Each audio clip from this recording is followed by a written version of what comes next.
Hey there! Welcome to my very fancy and expensive recording studio. I've recorded some audio samples of different Deering banjo bridges. I've recorded the Deering GOODTIME banjo bridge. This is the just standard Deering 5/8 bridge that comes on any medium or higher end Deering that you buy. And then also the Deering Smile, the new Deering Smile bridge. So let's take a listen to these different bridges and see what we think. The first bridge we're going to listen to is called the Deering GOODTIME bridge, and it is just Deering's most inexpensive and basic bridge. It's made of hard rock maple with a little ebony cap on it, and they're good bridges. I'm going to be playing all of these bridges on my Sierra, so keep in mind that it being an intermediate professional level banjo, it's going to sound better than this bridge would sound on a Deering GOODTIME banjo.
The second bridge we're going to listen to is the Deering just 5/8 standard bridge. It's a little bit tighter grain maple than the Deering GOODTIME bridge, which is good because that means it's a more dense wood, and that's going to communicate the sound more evenly. Now, I have played this bridge a little bit more than I have played the Deering Smile bridge, so keep in mind that it's a little bit more broken in, which means that it could sound a little bit more kind of warm and mellow than the Deering Smile bridge will sound in a year or 2 years of play.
The third bridge that we're going to be trying out is the Deering Smile bridge.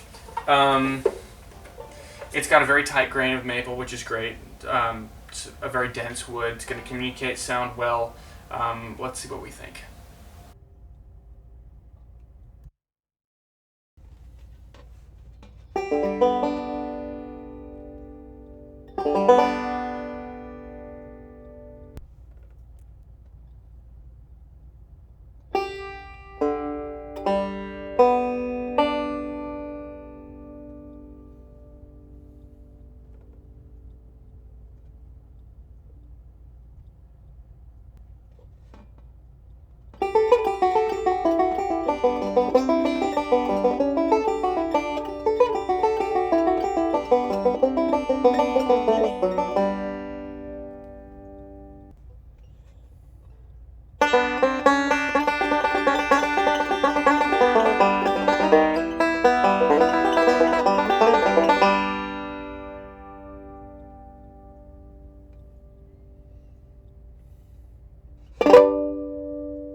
Ugh.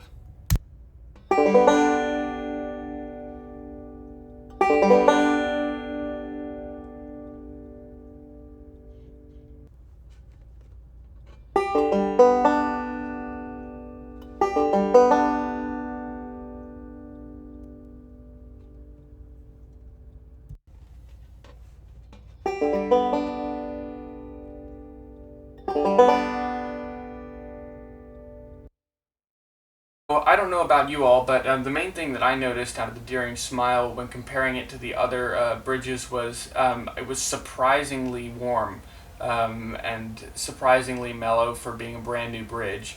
The other thing that I noticed was, well, two things. What I'm calling tone purity and also it really does feel more even across the notes. I feel like I'm getting more of a response out of the G string, the low D, and the B than I would otherwise be getting. Especially if you compare it to the standard GOODTIME bridge. The GOODTIME kind of sounds bright, which is good, but also a little bit breathy, I guess, is what I'm going to call that. It's just not quite as tone pure. The 5/8 Deering bridge is not breathy, it's very tone pure, but it is not even across the notes. I do think, interestingly, that that maybe the standard 5/8 is louder than the Deering Smile, but I never really need to blow anyone away, so that's not a problem for me with the Deering Smile. I actually really like it. Every vibration of a string on your banjo goes through your bridge, so it's very important to make sure that you've chosen one that conducts the sound well. And the Deering Smile bridge is interesting because it's curved on the bottom. Because when you apply pressure to the top of the head through the strings, the head actually becomes concave. It's not flat, although it looks flat from a distance, it's not flat. So the Deering Smile bridge conforms to the head, which allows it to communicate stable pressure all the way across the bridge. So basically, the foot in the middle there on a regular bridge, like the GOODTIME bridge or the standard Deering 5/8, the middle foot is not going to be pressing as hard because the bridge is curved inward. And these two legs are pushing real hard. Because there's pressure all the way across the bridge, and the bridge is flat, but the head is curved. So if you can imagine, if I set this bridge on a curved surface like that, you can see how maybe the outside feet would press a lot more than the inner foot. And also that can lead to your bridge itself becoming curved over time, convex, which is not good, especially if you're playing a banjo with a radius neck. That would completely ruin your playability. So hopefully the idea is that Deering Smile basically conveys stable pressure. You would get an even response out of each string, and also it'll last a lot longer because the pressure is being distributed evenly across the bridge and into the head. The most amazing aspect of the Deering Smile is the evenness across the strings, which is something that I really hadn't heard before. That was the first thing that struck me. So if you're willing to spend a little bit of money on a bridge, and I think that every banjo player who's willing to invest in their banjo should also be willing to invest in a good bridge, because every sound that's coming out of the banjo goes through the bridge. It has to go through the bridge. A banjo is only as good as the bridge. So if you've been willing to invest in a nice banjo, it really doesn't make any sense not to invest in a great bridge, and I think that the Deering Smile is probably an awesome place to start.